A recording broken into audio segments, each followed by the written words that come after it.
नमस्कार प्रिय विद्यार्थियों, आप सभी का मेरे YouTube चैनल रीडमा स्टडी पॉइंट में स्वागत है। आज के इस वीडियो में कक्षा 8 के गणित विषय की प्रश्नावली 3.4 को हल करना सीखेंगे। तो आइए चलते हैं प्रश्नावली 3.4 पे, चतुर्भुजों को समझना। प्रश्न संख्या पहली है, बताइए कथन सत्य है या असत्य है। इस प्रश्न का उत्तर देने से पहले अपने आयत, वर्ग, समानांतर चतुर्भुज, समचतुर्भुज, पतंग और समलंब चतुर्भुज के बारे में जान लेते हैं। समानांतर चतुर्भुज किसे कहते हैं, इसकी विशेषताएं क्या होती है। ऐसा चतुर्भुज जिसमें सम्मुख भुजाओं के दोनों जोड़े समानांतर हो, वो क्या कहलाते हैं, समानांतर चतुर्भुज कहलाते हैं।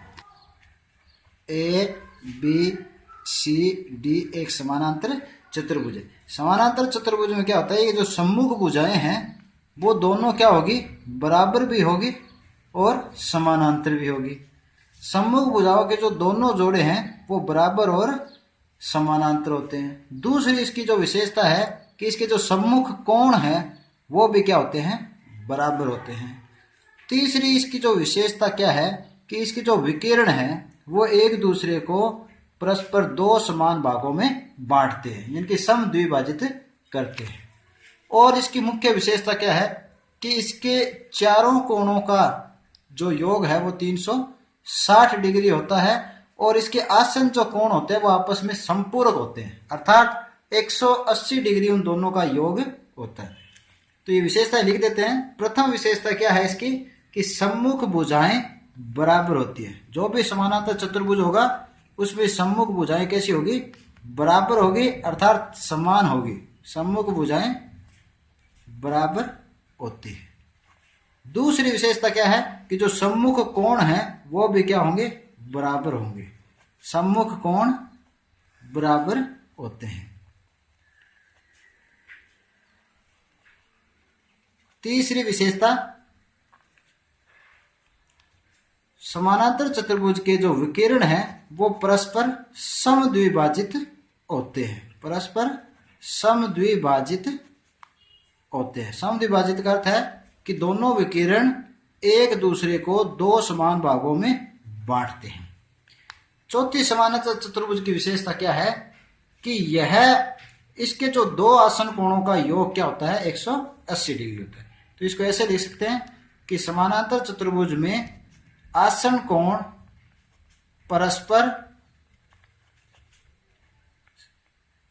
समपूरक होते हैं। परस्पर समपूरक होते हैं। समपूरक अर्थ क्या हो गया, अर्थात आसन कोणों का योग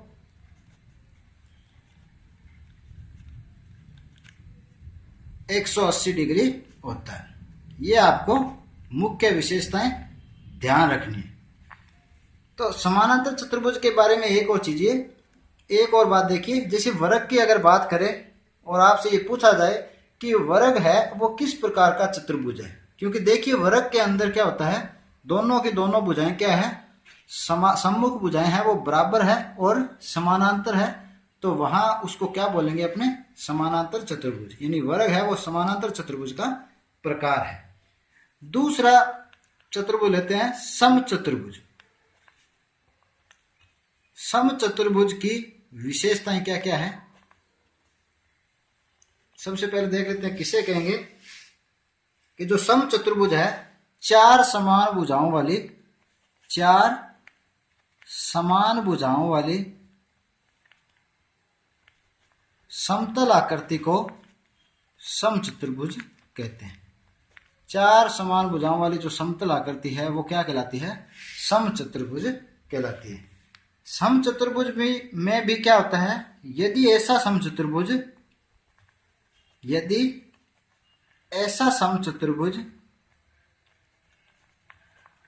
जिसके सभी कोण 90 डिग्री अंश के हो,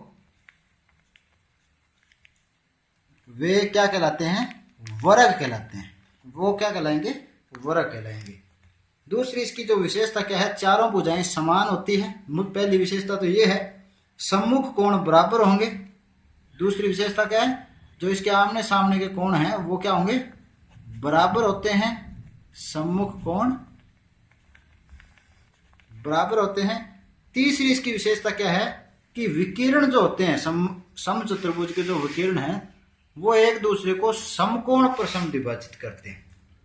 तो विकिरण एक दूसरे को समकोण पर समद्विभाजित करते हैं।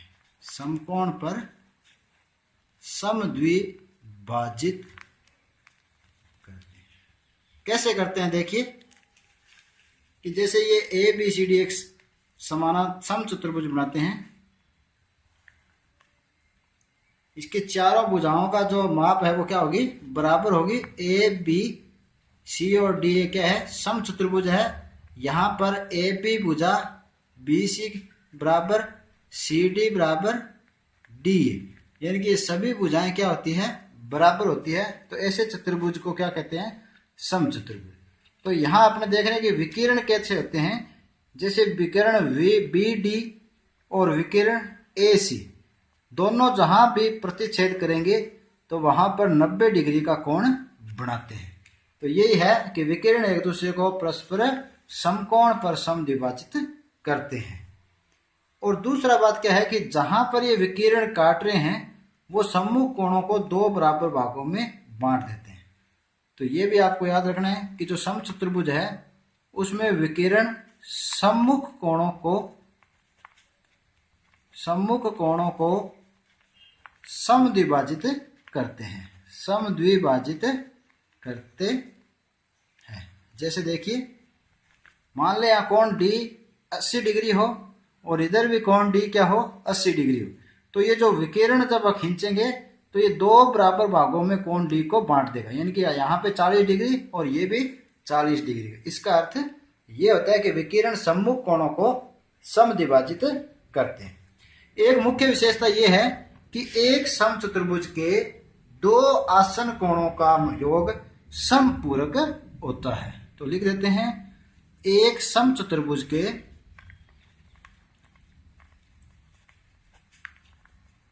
दो आसन कोणों का योग पूरक होता है। आसन कोणों का योग कैसा होता है, पूरक होता है। पूरक का अर्थ क्या है, दोनों आसन कोणों का जो जोड़ है वो 90 डिग्री होता है। समानांतर चतुर्भुज में आपने क्या पढ़ा था कि दोनों आसन कोणों के जो योग है वो क्या होता था, समपूरक होते थे, अर्थात दोनों का जो जोड़ है 180 डिग्री होता है। समचतुर्भुज का जो क्षेत्रफल निकालना हो तो दो तरीके से निकाला जाता है। अगर आधार और ऊंचाई दी हुई है तो आधार गुणा ऊंचाई 1/2 गुणा आधार गुणा ऊंचाई, और अगर विकिरण दिए हुए हैं तो 1/2 गुणा दोनों विकिरणों का गुणनफल। एक बात और करते हैं समचतुर्भुज के बारे में कि जो समचतुर्भुज है वो एक विशेष प्रकार का समानांतर चतुर्भुज भी है। कैसे है, देखिए कि जो समानांतर चतुर्भुज है उसमें क्या होता है, सम्मुख भुजाएं और सम्मुख कोण बराबर होते हैं, यानी कि उसमें दोनों जोड़े जो क्या होते हैं भुजाओं के समानांतर होते हैं परंतु बराबर नहीं होते। बस फर्क यही है कि जो समानांतर चतुर्भुज में अगर चारों भुजाएं बराबर हो जाए तो वो समानांतर चतुर्भुज क्या कहलाता है, समचतुर्भुज कहलाता है।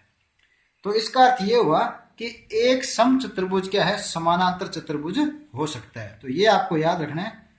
कुछ लेते हैं कि एक समचतुर्भुज समानांतर चतुर्भुज हो सकता है, तो अपना उत्तर क्या आएगा कि हाँ, समचतुर्भुज समानांतर चतुर्भुज हो सकता है। तो ये लिख लेते हैं, एक समचतुर्भुज समानांतर चतुर्भुज हो सकता है, समानांतर चतुर्भुज हो सकता है, परंतु एक समानांतर चतुर्भुज का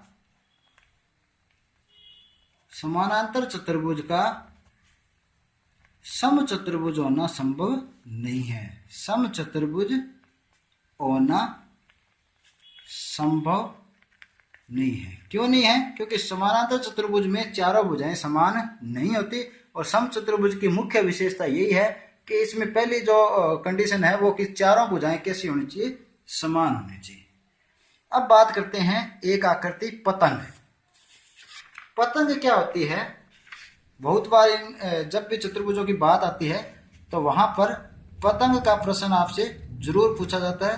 तो पतंग क्या है? पतंग एक तरह का चतुर्भुज भी है। जैसे यहाँ पे आपने इसकी आकृति बनाते हैं तो देखिए, इस आकृति से इसकी विशेषता को समझने का प्रयास करेंगे। ये देखिए ए, बी, सी और डी, ये क्या है? पतंगाकार चतुर्भुज है। तो यहाँ पर ये जो भुजाएं हैं, भुजा ए बी और भुजा बी सी, ये दोनों आपस में क्या है? आसन भुजाएं हैं। इसी तरह भुजाएं ए डी और ए से भी आसन भुजा है। तो इस चतुर्भुज की पतंग की मुख्य विशेषता है कि इसमें आसन भुजाएं आपस में क्या होती है? बराबर होती है। आसन भुजाओं का जो जोड़ा है वो आपस में समान होता है, बराबर होता है। और इसका जो एक विकिरण है वो इस दूसरे विकिरण को दो बराबर भागों में बांटता है। ये दो इसकी मुख्य विशेषताएं हैं। तो लिख लेते हैं इसकी किसे कहते हैं कि ऐसा चतुर्भुज ऐसा चतुर्भुज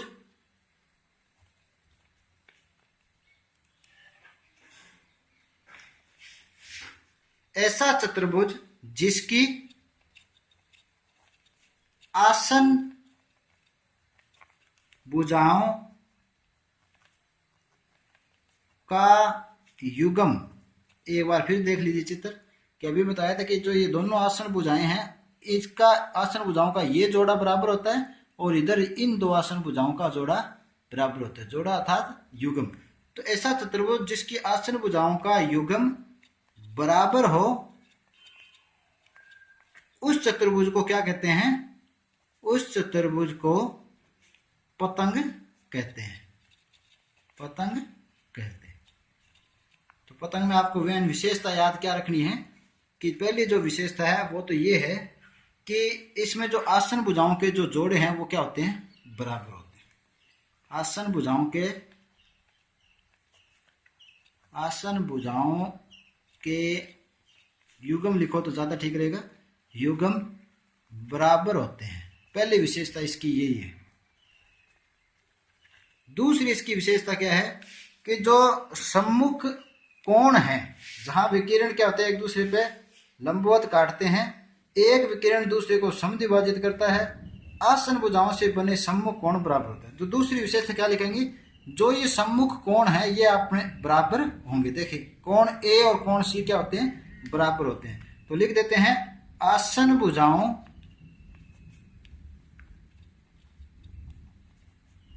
से बने सम्मुख कोण बराबर होते हैं। दूसरी इसकी मुख्य विशेषता ये है कि जो आसन भुजाओं से जो कोण बनेंगे, सम्मुख कोण, वो आपस में क्या होंगे? बराबर होंगे।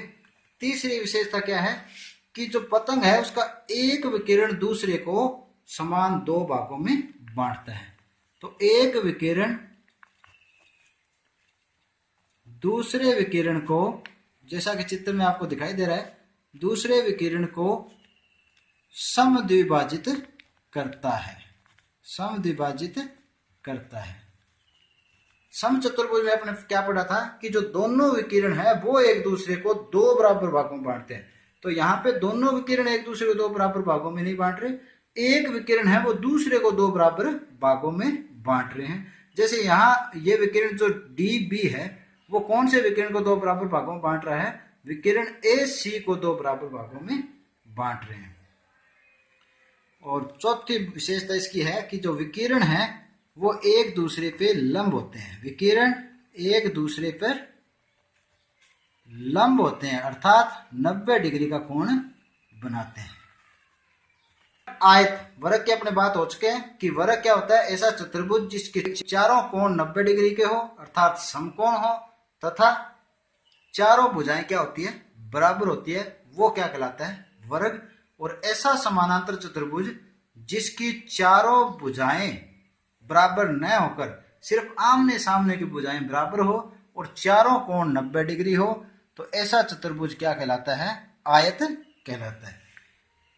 तो उम्मीद करता हूं कि आज के वीडियो में समझाए गए सभी प्रश्न आपको अच्छी तरह समझ आए होंगे। यदि आपको ये वीडियो पसंद आए तो इसे अपने दोस्तों के साथ लाइक और शेयर जरूर करें। आज के लिए इतना ही, मिलते हैं नेक्स्ट वीडियो में नए टॉपिक के साथ। तब तक के लिए धन्यवाद।